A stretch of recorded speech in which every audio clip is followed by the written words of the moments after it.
I don't think I can remember specifically the first match I watched as a kid, but in 1982, the World Cup was held in Spain, and we used to call it Espana 82 then.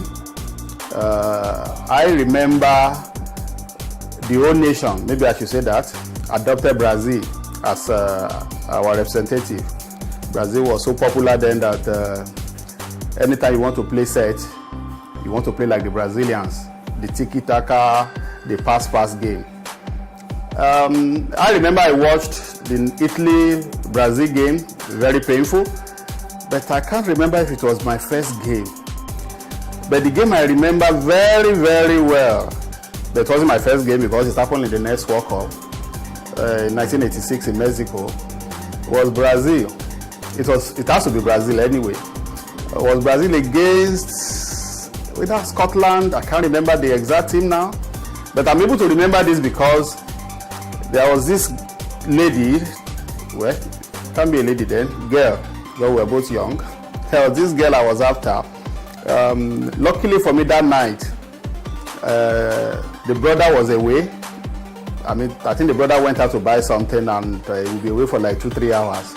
So I sneaked in, only for me to hear the FIFA anthem. I quickly ran out of the place and went back home to watch football. That shows how powerful football is. Even though I had that opportunity that day, and that was a wonderful opportunity for me, I missed that opportunity forever.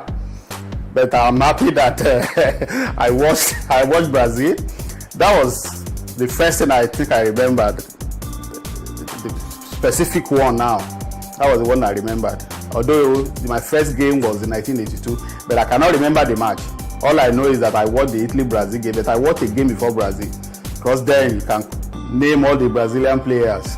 Paulo Isidoro, Zico, Falcao, Herrera, what's the name of this guy that's playing 7? So many of them. Dr. Socrates, so many. Wonderful football. Then you remember the Italian side, the Gentiles, the Contes, and the one that caused the problem for Brazil, Paulo Rossi. I still remember the airline. Rossi again! So that's as far as I can go in terms of the first World Cup I watched. But as an adult, it has to be the Nigeria versus Bulgaria game, the first game in 1994. That is the best that I think I've watched. For sentimental reasons, I would say Italy-Brazil because then it was Brazil. But as an adult, the one I could analyze very well was that game.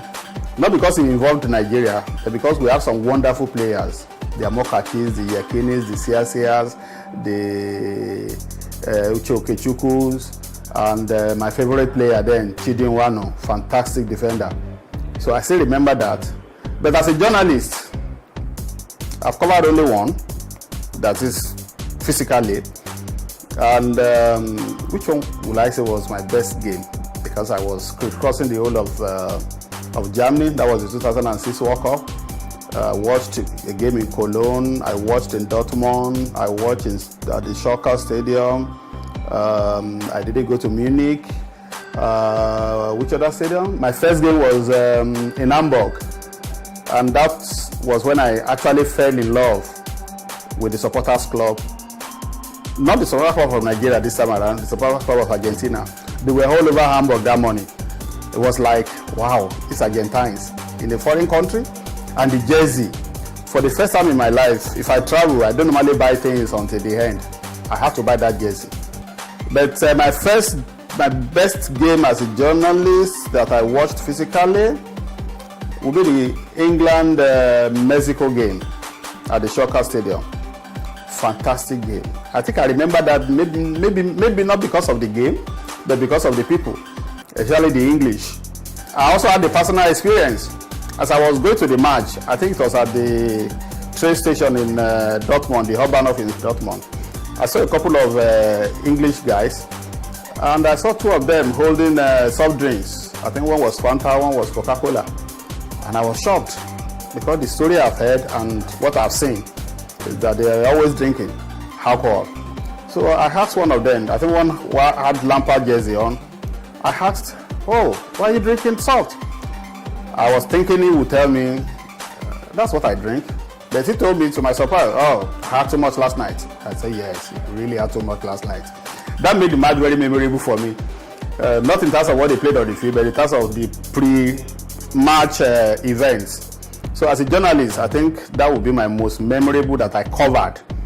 But the ones I didn't cover, the one that I will never forget is Nigeria versus Spain. That wonderful goal by Sunday Olise against Zubir Zareta. That was wonderful. And I felt we had a very good team that could have gone far, if not for what happened. People thinking about Brazil before playing Brazil, thinking they would beat Denmark, and the money problem. We've always had money problem anyway, and thank God we're not having that this time around.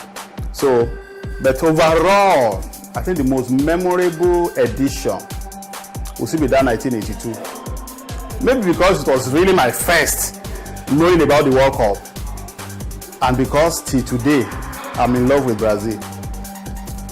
I still remember Socrates.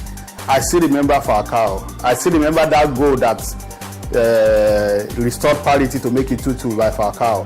How he opened up that defense. I still remember everything.